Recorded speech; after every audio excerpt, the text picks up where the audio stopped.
Hey there, guys. I just wanted to introduce the video that I'm making for you. First and foremost, let me apologize if for some reason you hear screaming or crying in the background. I am at a coffee shop recording this. My son is traveling for soccer. Here's a picture of he and I. We're pretty busy this week, and there's lots of games, and I'm coaching as well. So I do apologize. I'm doing the best that I can with the resources that I have. So I hope this turns out okay. So with no further ado, let's get into the video. And I have some animations here that I think will really help you guys understand everything that we're trying to achieve with these first few lectures. And let's get in it. Okay, gang. We are going to just kind of look at this animation and follow it through all the steps of excitation coupled contraction and relaxation. We drew a lot of this on the board in class. So I'm going to just kind of make this video based upon an animation that I found that I think will draw a much clearer picture for each of you. So let's begin. Here we can see a fibril, right? A myofibril. And we know inside the myofibril there is going to be sarcomeres, right? And we know that sarcomeres are the smallest units of contraction. And inside those sarcomeres are going to be myosin and actin heads. There's going to be troponin and tropomyosin. And we can see that there are two neurons kind of innervating this myofibril. We can see some nuclei here, and then we can start to see some striations. And we know that those striations are where the myosin and the actin live. We can see the M line, the Z lines, and we're going to zoom into the muscle now. So let's kind of watch this animation and zoom in. And here we see something very familiar, right? We see the neuron firing in action potential. Here we see that axon bulb or that synaptic bulb, right? We talked about that. Inside of here are those vesicles. We know how this neuron fires this action potential with the help of the sodium pumps, the potassium leaving the cell and the calcium rushing in. And we know that there's those V snares and T snares here. And here is the sarcolemma, that is the membrane. And we know if this is going to fire an action potential and those vesicles are going to be released, we're going to have a certain type of receptor over here called the nicotinic receptor, right? And we know that that receptor is going to allow the acetylcholine to bind to the receptor. And once that occurs, it's going to allow sodium to rush in and potassium to rush out, right? And it's going to cause a depolarization of this entire membrane, which is going to activate some other voltage-sensitive sodium channels, right? So we watch that action potential occur. There's the neuromuscular junction, and we'll have depolarization of this membrane. And I'll just kind of be quiet and let you guys watch this animation for a little bit, okay? So now what happens when the neuron fires? Well, we zoom in to the myofibril. Here we can see the sarcomere, right? And here we can see the myosin heads, and here we can see the actin, right? So we see that there is some overlap between the thick filaments and the thin filaments. And just really quickly, let me pause this. The thick filaments are the myosin heads, and the thin filaments are the actin. And what you'll see is actin is almost like it's like DNA, right? It's kind of a helix. It's a helix formation. And we'll see that when we have a muscle contraction, the myosin heads, they don't necessarily move, but they'll bind to the actin and they'll pull the actin closer to each other. So this Z line here, right, this is called the Z line. It makes sense because it kind of looks like a Z. When myosin is active and it is interacting with the active head and it's making a cross bridge, these Z lines are going to get closer to each other, and that's how a contraction happens. So let's take a look at that. And again, notice how the Z lines are getting closer, and the actin here, and the actin here is getting closer to each other because the myosin is pulling the actin towards one another.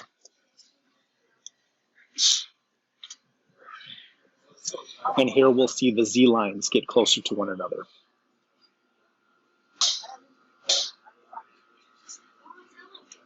So that is how a muscle contraction looks after a action potential is fired.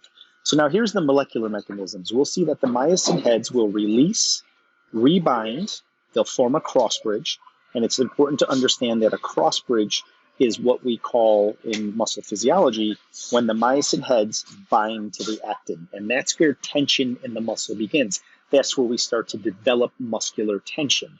So now what is going to occur is once this cross bridge is formed and tension has been created, the myosin heads are going to pull the actin this way, right? So they're going to pull it this way. Let's watch that. Release, rebind, pull. Release, rebind, pull.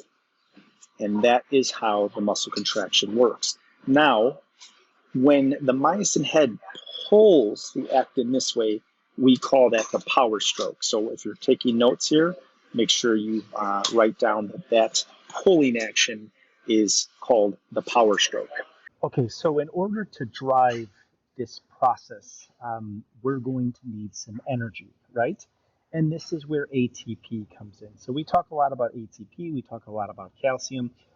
Now this video kind of jumps around in a weird order, and I apologize for that, but I really do like the animations of this. I think it really gives you a really in-depth look at what is occurring. So before we start to wrap our head around the molecular components of this process, you gotta just kind of keep in mind that everyone is going to start this cycle differently. So for example, every textbook will have a different representation of this cycle. Every video will have a different representation of this cycle, which means they'll just have different start points. But where I want to start, just for the sake of your exams and just really kind of understanding this process, is I want to start at the binding site, okay? So we have myosin, and it is bound to the myosin sites, the myosin binding sites, which are these little yellow dots here on actin. Now, once these heads are bound, they're going to need an energy supply to detach. So at this current state, we have myosin heads bound to the actin binding sites, and we have muscle tension being produced. This is where your tension comes from. Now, if we were to perish and we were no longer capable of producing any any ATP from the mitochondria whatsoever, well, then we would have permanent attachment of the myosin heads to the actin binding sites. And as a result, you would have a tremendous amount of stiffness in the body. And we call that something, right? We call that rigor mortis. So when the body perishes and we can no longer produce ATP, well, then the body undergoes rigor mortis, which is stiffness. And that stiffness is occurring because all of these myosin heads are bound to the actin binding sites. And the reason they cannot release is because there's no more ATP, right? So the first thing that's going to happen is that we are going to require ATP to release from the myosin, from the actin binding sites, okay? And it will show you ATP momentarily, but let's just keep in mind, let's just understand right now that in order for this to release, we are going to need ATP. And then what's going to happen is we're going to hydrolyze that ATP into ADP and phosphate. And what does that mean, hydrolyze? Well, that means that we're going to split one of those phosphates from adenosine triphosphate, and we are going to make adenosine diphosphate, and we are going to have a phosphate. And that is going to be play a very important role in the mechanisms here. And then what's going to happen is we're going to get rid of one of those phosphates, and we're going to have a new myosin action, and then we're going to get rid of ADP, and we're going to have another myosin action. So what's going to happen is when we split apart ATP and release the phosphate, and then pump the phosphate off of the myosin head, and then punt the ADP off of the myosin head, these heads are going to move through different ranges of motion. And you'll see that in a moment, so if that just kind of confused you while I was saying it, it's okay. This is going to show you some animations that ATP molecule binding. So again, in order for us to release from the actin binding sites, sorry about that, we are going to need some ATP. So let's play it again. Release. Okay, so ATP has been provided. It gets hydrolyzed. Okay, so what does that hydrolyzation do? So we had ATP. It gets broken down into ADP and phosphate. All that means is one of the phosphates were cleaved from adenosine triphosphate. And what happens is when we split the ADP from the phosphate, the head is going to cock. So it's going to move this way. So let's see if we can see that animation. So watch what happens. Once we hydrolyze this and we split that phosphate from ATP, this head is going to move back this way, okay? And we call that the cocking of the myosin head. So let's watch that. Oops, sorry about that. Let me pull it back a little bit one more time. Okay, so we hydrolyzed ATP. Now the head is going to cock. You see that? That is a very important process. So as that head cocks back, it's going to create, oh my goodness, it's going to create more tension to pull that actin closer to one another. Okay, so let's watch it one more time. I apologize, I'm working on an iPad and a laptop here. So one more time, let's watch it. Let me pull it back a little more. Okay, so we know that ATP had to release the head. Okay, here comes ATP, it was released. Now it's going to hydrolyze to ADP and phosphate, and that's going to cause the head to move back. Okay, there's the cocking of the head. It binds to the myosin binding sites, and then it pulls. Okay, do you see that? So now we're going to have to release again. And you'll see in the animation here that we are going to have to punt the ADP and the phosphate, and a new ATP is going to arrive, and we release, hydrolyze, stroke, release, new ATP, hydrolyze, stroke, and I just wanted to show you that video, okay? Now, what I don't like about this video, although the animations are really, really good, it's kind of missing a very important step. And I am going to pull a new slide up right now to kind of show you these steps, and I want you to know these steps for your exam. So again, the video is great. It's kind of combining two steps, and I don't like that. So let me pull up this other picture here, and then we'll move forward. Okay, so I have this image here to give you a better understanding of some of the finer details that the video is not showing you. So I kind of renumbered these so they go in the order of the way the video was presenting it. And again, if you get confused, it's all the same steps, just different textbooks will present it in different sequences. So I am going to present it from here, right? We have a resting myosin binding to actin.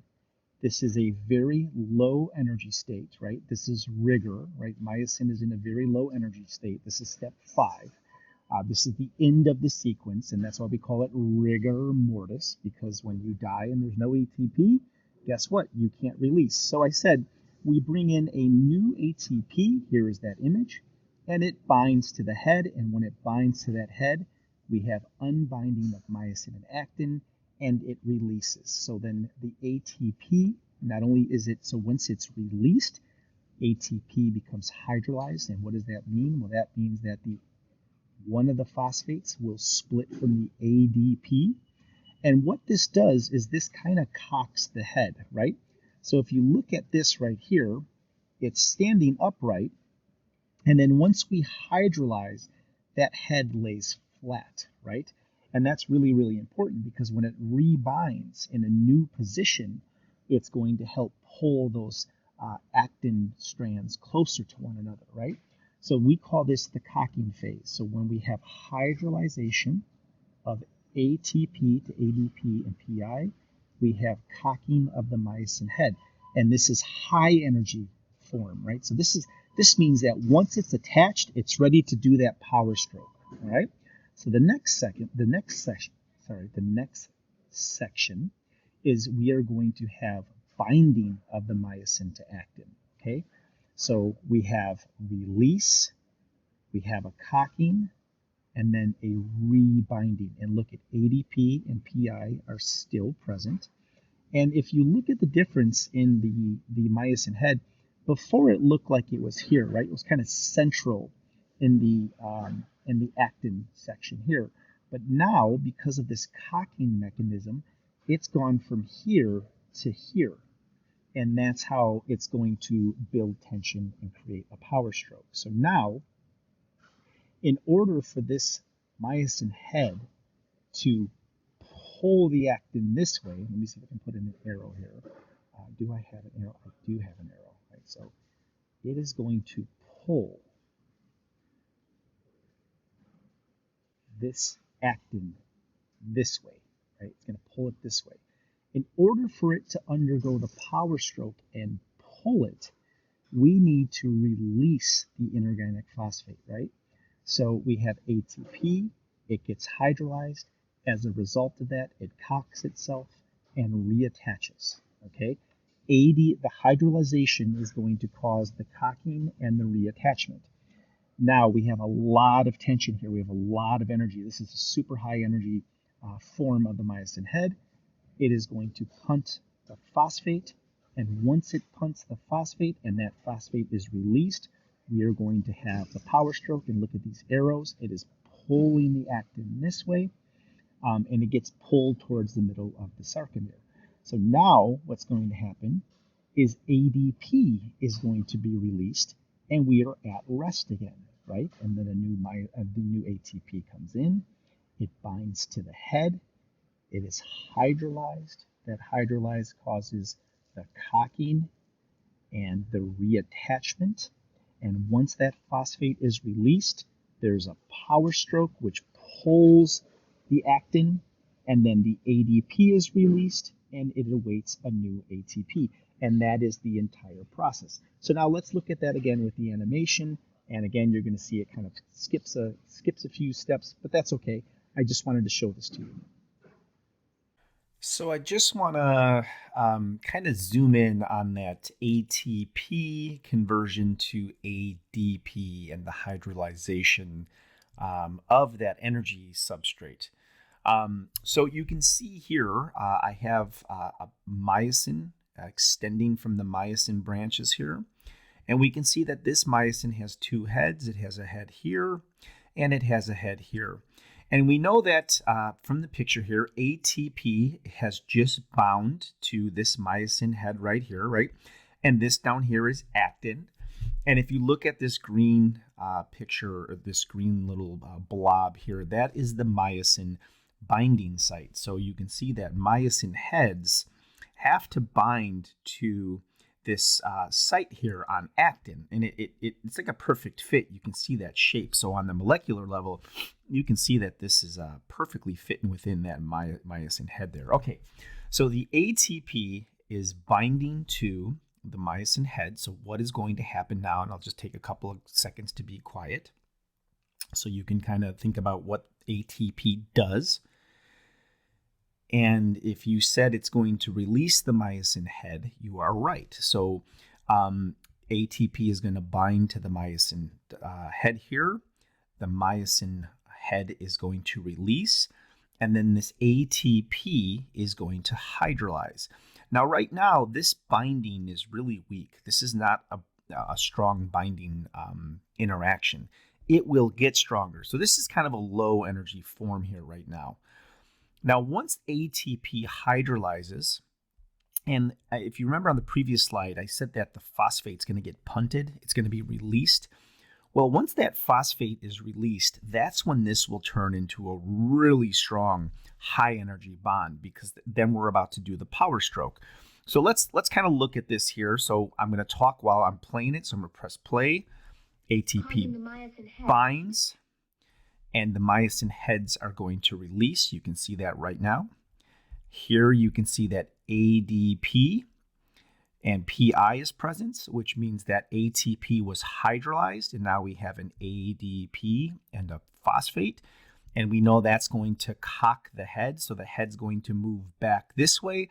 And why is the head going to move back this way? Well, because it needs to attach to another binding site, right? And that's how it's going to keep pulling this actin in this direction. So we see the hydrolyzation of the ATP to ADP and phosphate.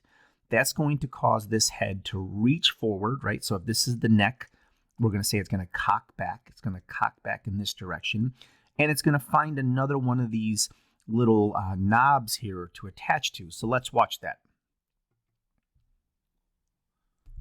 There's the cocking phase.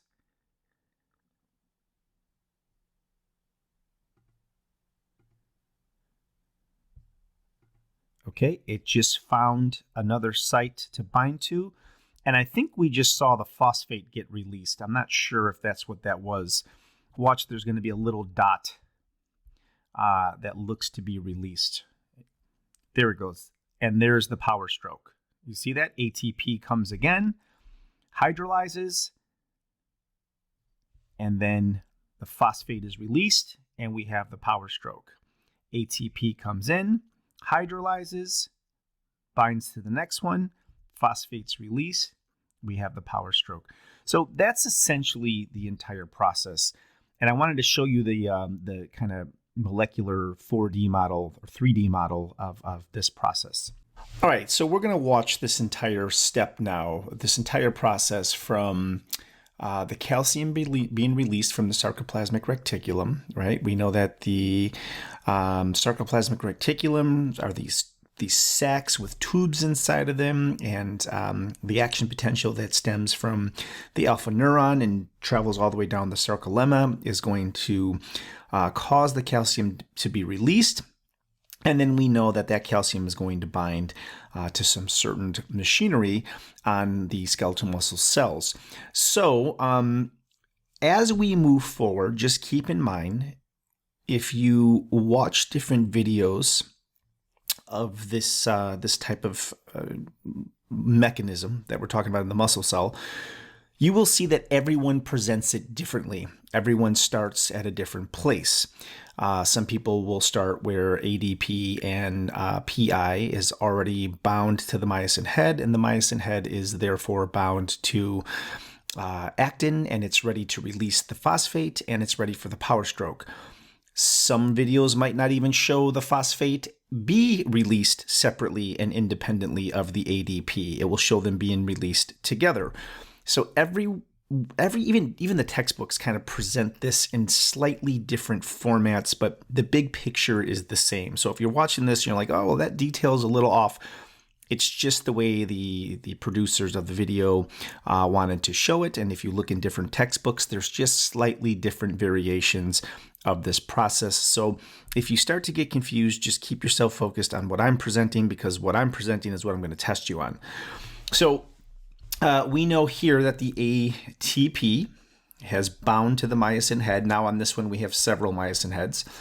We know that this yellow dot is the myosin binding site, or the myosin head binding site on the actin helix. Why is it a helix? Well, if you look at the shape here, it's helical. It looks just like our DNA, right? It's interwoven with one another. And now we're going to see how the troponin and tropomyosin regulate this entire process. So I've been telling you that the neuron is electrical, right? It's sending an electrical signal. The depolarization of the skeletal muscle is electrical and a little bit of biochemical as well.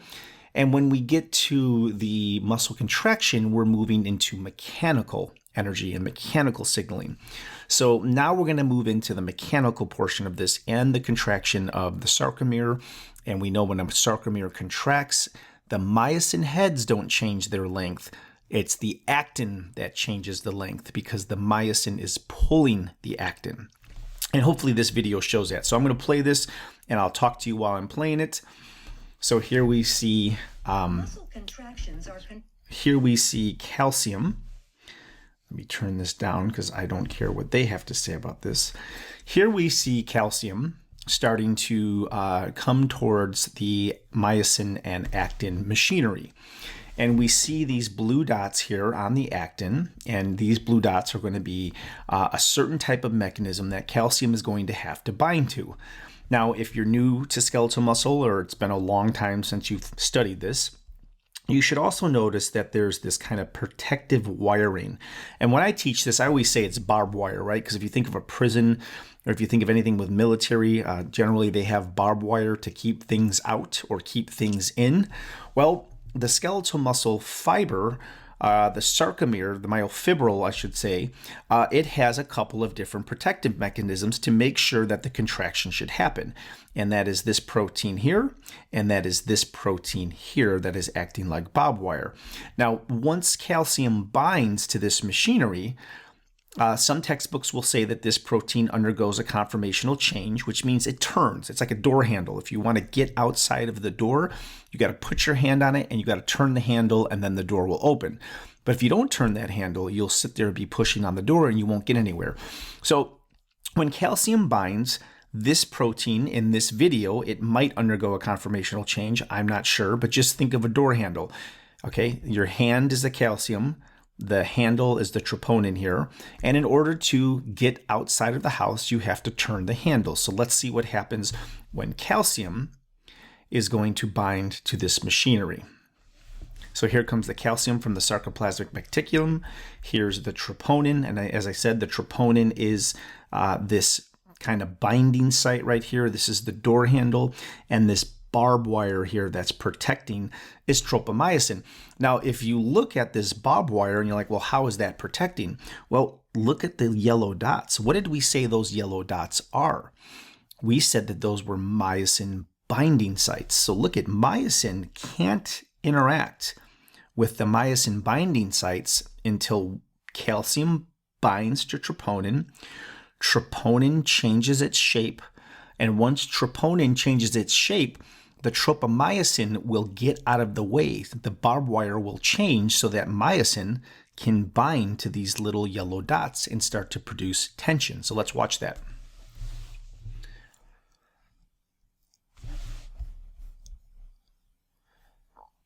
So the calcium just passing by. Okay, they all bind. There we see a conformational change. You see how the troponin changed its shape. Okay, in this video, it didn't change its shape, but it kind of changed its positioning a little bit. And as that positioning changed, it moved the tropomyosin out of the way. Let's watch that one more time. It's so funny watching the calcium because it's floating so slowly, and then it rapidly finds its binding site. So watch this. It's like really slow, right? We're just kind of, all right, get to it. And then, boom. Okay, troponin is going to change its shape and tropomyosin has moved out of the way. And now those myosin binding sites are available for the myosin heads to bind to. And there's the bind, there's the power stroke. Okay, so this is going to kind of show the entire thing.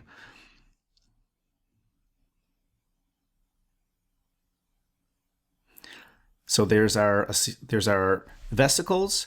Those vesicles are going to be released across the synaptic cleft. They're going to bind to the nicotinic receptors.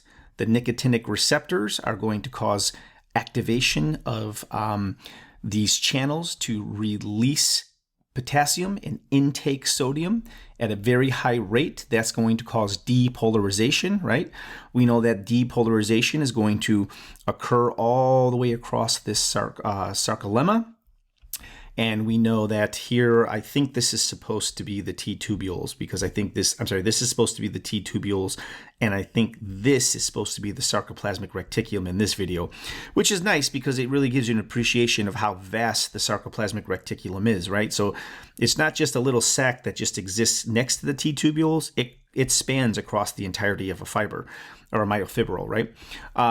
So we have the nicotinic receptors that have been activated by the acetylcholine, and we know that that's going to cause depolarization. That depolarization is further going to be enhanced or propagated or amplified by more sodium channels that are over here, and we know those are voltage sensitive sodium channels. So as that depolarization keeps traveling across that membrane, it's going to open up more of those channels, and we're going to get more positive sodium flushing into the muscle cell, and that's going to travel all the way down this T tubule here. So if you watch over here, we should see that. So there we go. That's the action potential that's reaching the T tubule. We know that the sarcoplasmic reticulum is going to release the calcium into the muscle cytoplasm, right? So that's what this is here. And then if we look over here, the calcium binds, the troponin is going to change its shape. It's going to move the tropomyosin out of the way. The myosin heads can bind, and then the biochemical process with ATP being hydrolyzed to ADP is going to cause the heads to move. So let's watch that.